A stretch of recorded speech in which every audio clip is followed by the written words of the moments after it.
Today I want to talk you through the two primary versions of Smokestack Blues. Now this track was originally written back in 2019, somewhere around the middle of the year. It took a couple of days to do the kind of primary songwriting for it. And then several iterations later I had a finished song. This song I then came back to in 2020 and I did a kind of remastering of the original version. And then in 2024 I had this kind of vision for the Shadowmaker as an album project, and I had a kind of very specific sound in mind. I came back to Smokestack Blues, and like most of those tracks that I wrote in the first round of writing, Smokestack Blues did indeed make the cut. Now you'll have heard this version of Smokestack Blues because it's the one that's just come out in late 2024.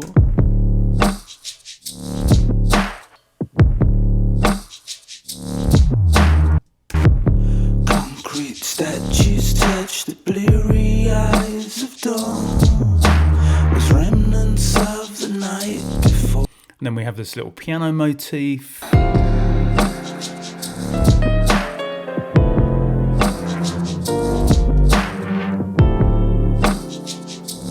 And it has this kind of fairly soft, loose, trip-hoppy groove that just underpins it until you get to the chorus where it really kind of kicks off. I got the smokestack.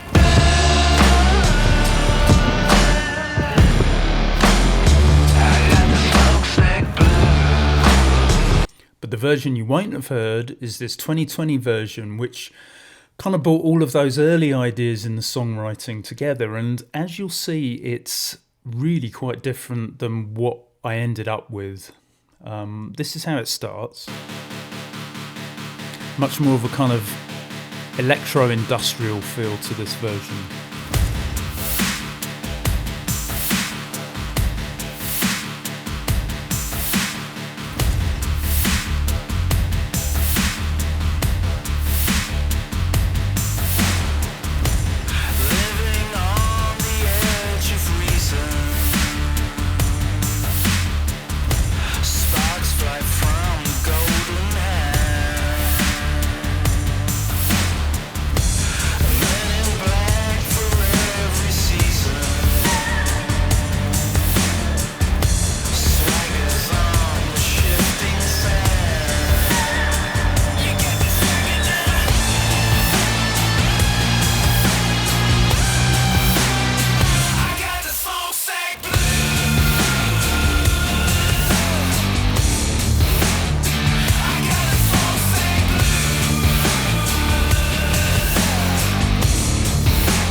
So you can hear that the original version was way more rocky, it was way tougher in some ways, and it came from almost like sort of Lunatic Calm inspired, 9 Inch Nails inspired. There's a little bit, when I hear that kind of guitar sample that we just heard here,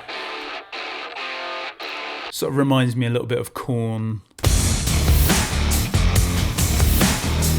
And there's guitars all over this track, right? The original version, it has a whole bunch of different kind of guitar sounds. We have this one here.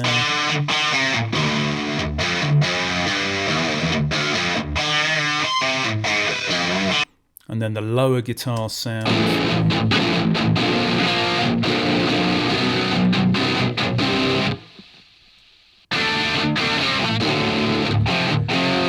And then a higher guitar sound, and this one is particularly kind of squealy. So this was used primarily for the sort of aggressive traits, I suppose, sonically aggressive.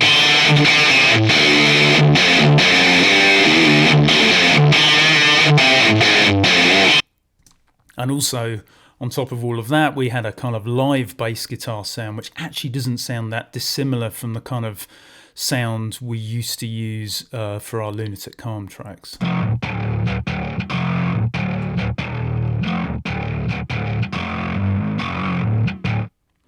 So I really like that original version. I like both of the versions. I prefer the new version because it's a more kind of cultured sound, and it fits better with all of the other songs from the Shadowmaker album.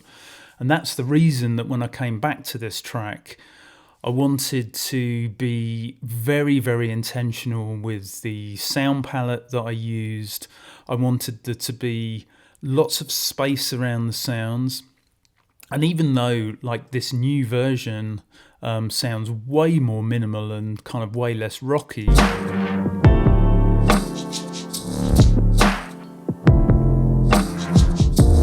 if you dive into the original sequences, you'll probably find that there are more individual layers of sound in this final version than in the original version, even though that's so much more dense. Now, this was really an exercise in kind of songwriting. So sometimes when you're coming up with ideas for a piece of music, for me anyway, sometimes I'll sit down at the piano and I'll kind of ideate with piano chords, and that's the way the song unfolds. In the case of Smokestack Blues, it was definitely I had this vision for the track, and in a second I'm going to go into these two little work in progress sections of audio, so you can hear the very, very first sort of iterations of the track and perhaps hear a little bit of its evolution. But as the track kind of evolved and the vocals started to take shape, I really lent heavily into the kind of rockier side of things. We listened to, this is the very first kind of bit of audio that I exported when I was first working on the track.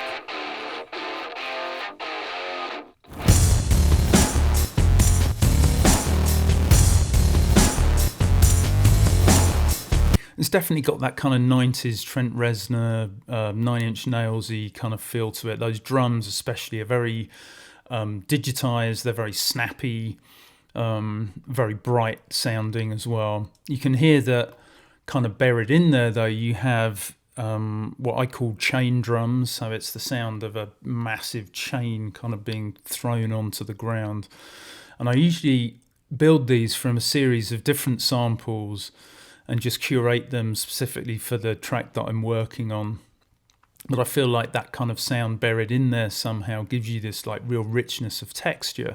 And actually that is something that I continue to use in the final version of the track for those choruses, just to give it that sort of slight looseness and heaviness, really. So that was the very first kind of work in progress idea. And then we'll go on to this one here.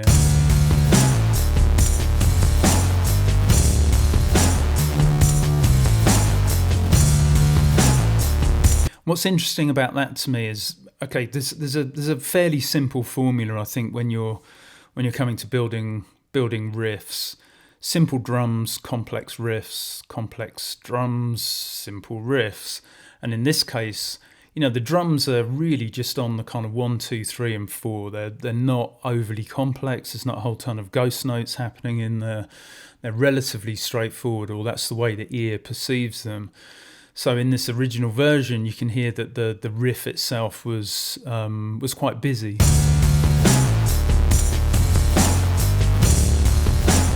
And that was actually, you know, that's kind of borne out by some of the guitar riffs.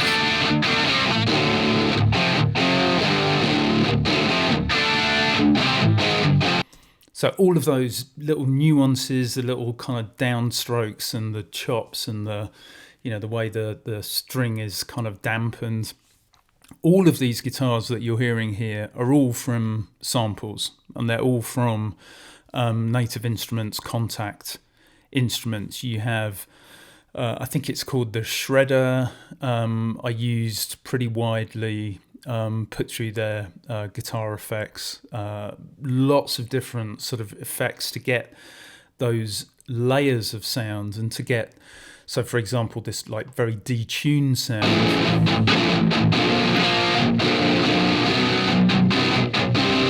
Very different sound from, and that was very much intentional. So when I was layering up the guitars to create this kind of pretty heavy sound,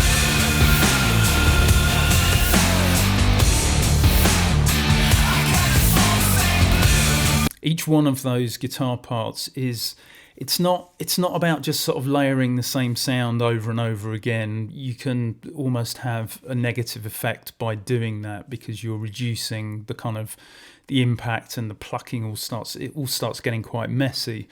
So the way I hear sound when I'm putting something like that together is just in a series of layers. And so the question with this layer is functional. Like, what's its function? Why have it in there in the first place? And if you are going to have it in there, what's its role?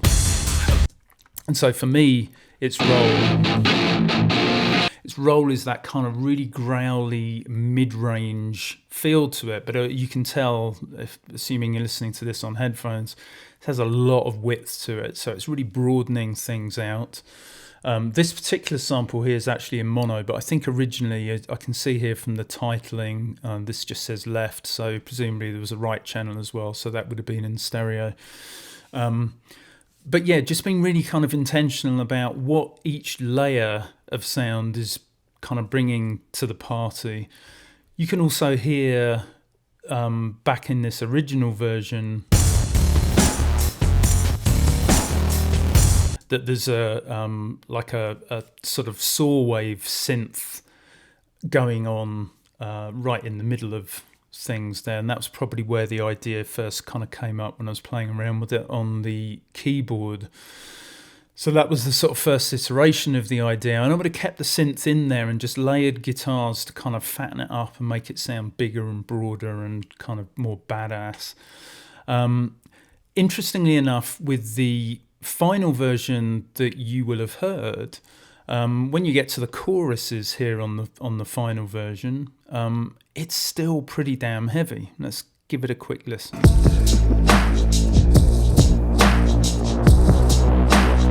I got the smokestack.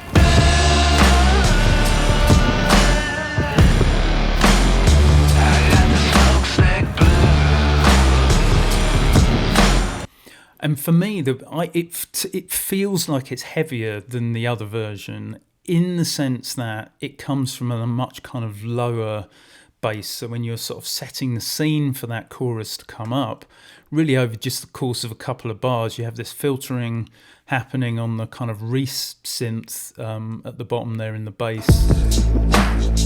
just fading in. I got the smokestack.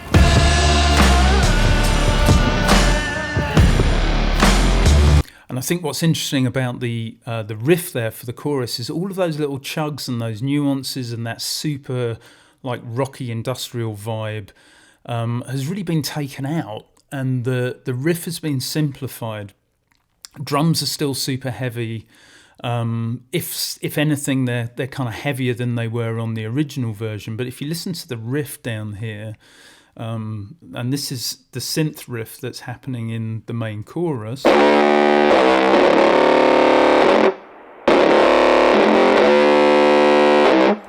It's a much more simplified version, but it feels the same. It feels like it has that same kind of movement to it.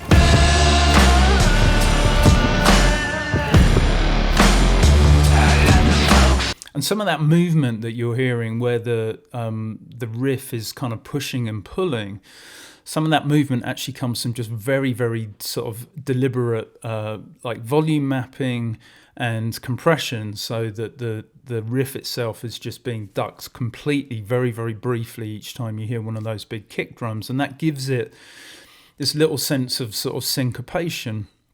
And I realised that I could have just as much impact delivering the riff in that way as I could with all of these different layers of guitars. Now there are several layers of synths happening in this kind of Smokestack final version to give that like very wide, heavy layered effect, and plenty of distorted work as well on the sounds. But actually, there's no guitars at all in that final version, and that was something I was quite deliberate with, because for me, one of the issues with Smokestack Blues, the original version, is it just didn't sit all that comfortably with the other tracks that I was working on for the album, in the 2024 version anyway of that thinking. And that's why those guitars were taken out. There were a couple of other tracks. One of them is Addicted to Lies, which you'll be hearing on, I think it's the 3rd of December that track comes out. But Addicted to Lies in its original version was super heavy. Again, it was like a real kind of aggressive guitar track. And there was one other called Remedy.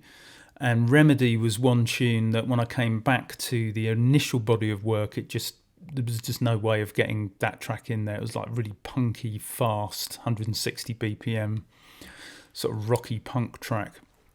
So that one went basically on the pile. But yeah, really interesting for me to see the way this track has evolved. And I just want to be really clear as well. I like the original version. I like the final version. I like both of them. I think they bring something very different to the table. And I think what may well happen with this kind of demo version is that at some point maybe I'll put some of these demo versions out as kind of like almost expanded Shadowverse whatever's versions of the tracks.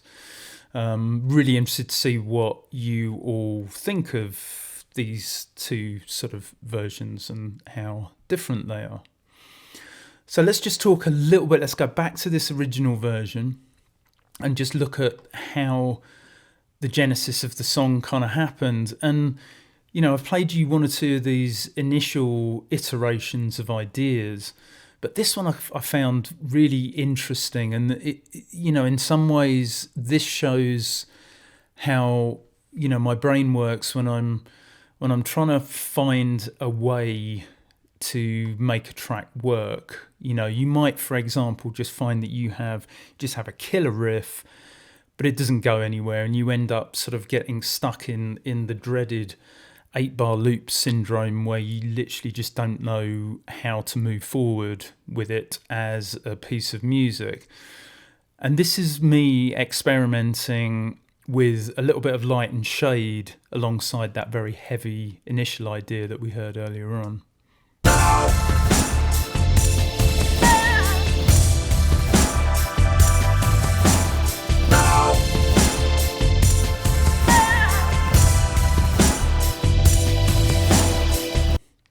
And that sounds super kind of Lunatic Calm orientated to me. It's definitely the kind of thing we would have done as part of that project.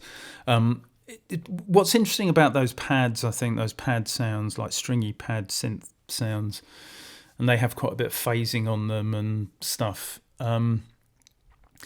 Sounds like that, when you have like a basic groove and you layer on something that's very sustained and very flat and very soft sounding, it has this tendency to just expand things, to make you almost feel like you're luxuriating in the sound. And then that gives you the opportunity to then take that away and then switch it up into the heavier version of the same riff.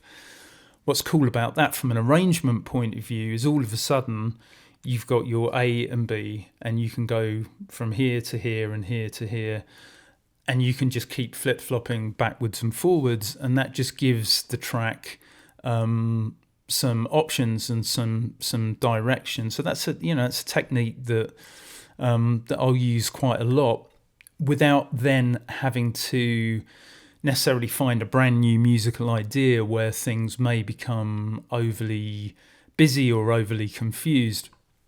This sci-fi sound that I have here, I wanted to just show you as well. This featured in the original version of the track, but didn't make it through to the finished 2024 version. Let's just have a listen to it.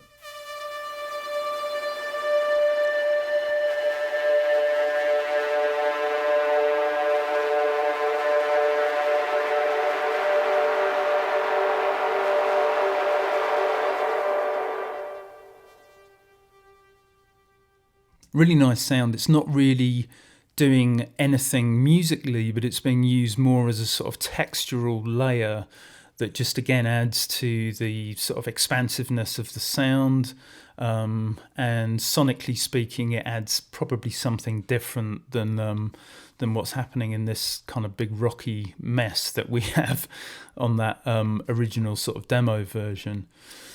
And before I wrap this up, let's just talk very briefly about the finished version, the version that you will have all heard. The aging urban pulse, a shudder to a crawl, was dislocated footsteps. One thing to note about this, actually, let's just go back to the first verse. You'll notice that the words are and the vocal line is completely different in the verses between these two versions. That's something that I found quite challenging. I really liked the vocals on the first version. I really enjoyed what they were doing in the verses, but they were just too kind of rocky for this sort of quieter version that I ended up settling on. Let's see, I think I'll start here.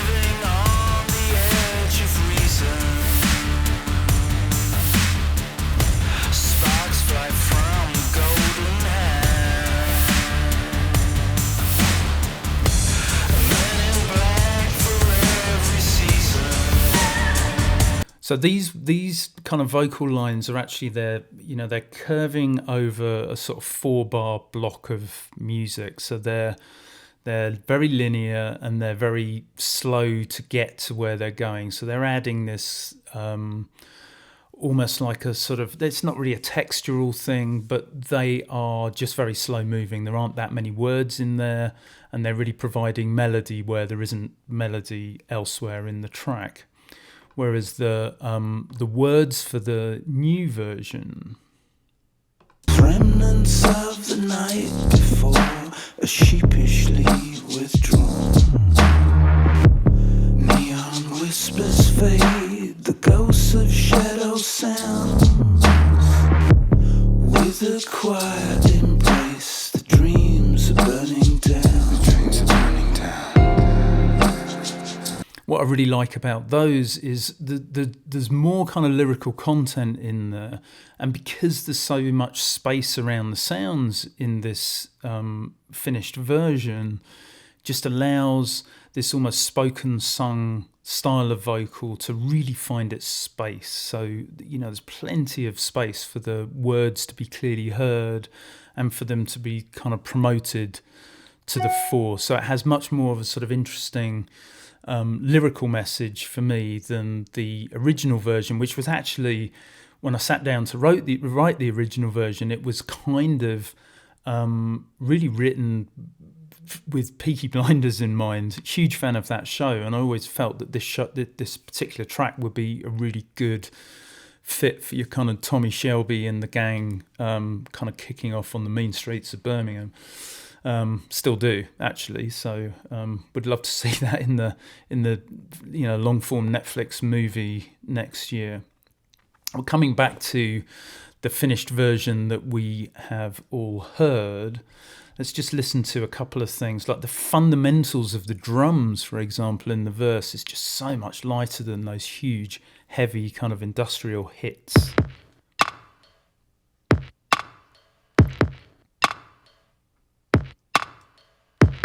When I was writing this track and coming back to it and thinking about what was really necessary, I used the same kind of principle on every single one of the tracks on this album, which is that if a sound was in any way unnecessary, if it was just window dressing and it wasn't earning its place in the track, then I just sacked it off. Because I really wanted to have this kind of space around the sounds, and that's why You'll hear the drums in the early part of the track. They're like really, really minimal. Although I think there's 20 different parts on of the drums here, but they are very minimal. But they just give there's so much space around the sounds. Like for example, at the beginning for the shakers, which are deliberately quite loose, and they just create this really nice sense of groove. So the shakers are just able to have all of this kind of free air within the track to create the groove, and groove, as we possibly all know, generally operates in the space around the sounds rather than the sounds themselves.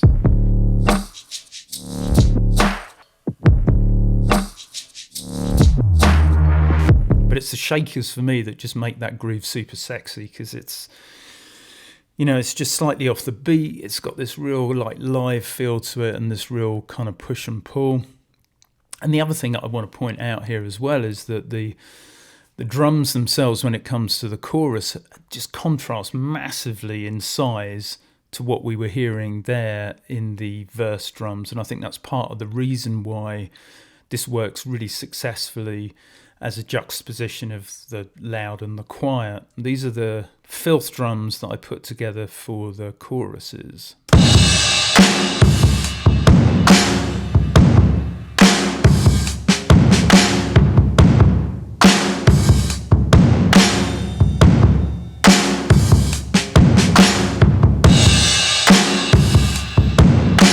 And on this project, on this album, when I wanted to have that kind of live drum sound, with you hear it there with the crashes and the little kind of hi-hat fills and some of the snares, I used Contact, Native Instruments Contact. And I think on this I used their session drums, just put through a whole ton of compression and various sort of, saturated processing, just to give them that big kind of sound. But there are also multiple layers of drums in there. So, like I said, I think there's something like 20 parts of drums put together to create that kind of really widescreen sort of sound. So that probably just about wraps it up. One quick thing I wanted to talk about. I just want to go back to these guitars again, these kind of sample guitars. It reminds me of the way that we used to use guitars in Lunatic Calm. So obviously we had Howie was a fantastic guitar player, but what we didn't want to do ever with Lunatic Calm is simply create an electronic backdrop and then just slather it with real-time live guitar takes. We always found that sort of coming from the messiness of the live performance and trying to fit it in with this world of kind of quantized digital, that it became a lot more powerful when the guitar was chopped up, fed into the sampler, and then it almost became just part of this like digital world of experimentation. So on a typical Lunatic Calm part, we'd have Howie play the riff, or play a riff maybe for 20 minutes. We'd record it all to that, and then just very meticulously go through that take, figure out exactly what we wanted the riff to be, and then just start pulling individual takes. And it might literally just be a single note or a single hit or just a note bend or something. And we'd cut the whole thing up into tiny little pieces, put it all into the S3000 samplers, and then play it back in a programmed way. So it was generally very locked to the beat, very digitized, and it had that sort of S3000 sort of bit crushed sound to it as well. But it also, what was really cool about that is it then enabled us to do things like we would spin back the occasional note, so have it in reverse, something that worked particularly well on bass. And that just gave the guitars this really sort of integrated feel into the music itself. Anyhow, I really hope you've enjoyed listening to this kind of production-orientated deep dive into Smokestack Blues, and just just checking out the way that this track's kind of evolved over the course of these two like primary iterations.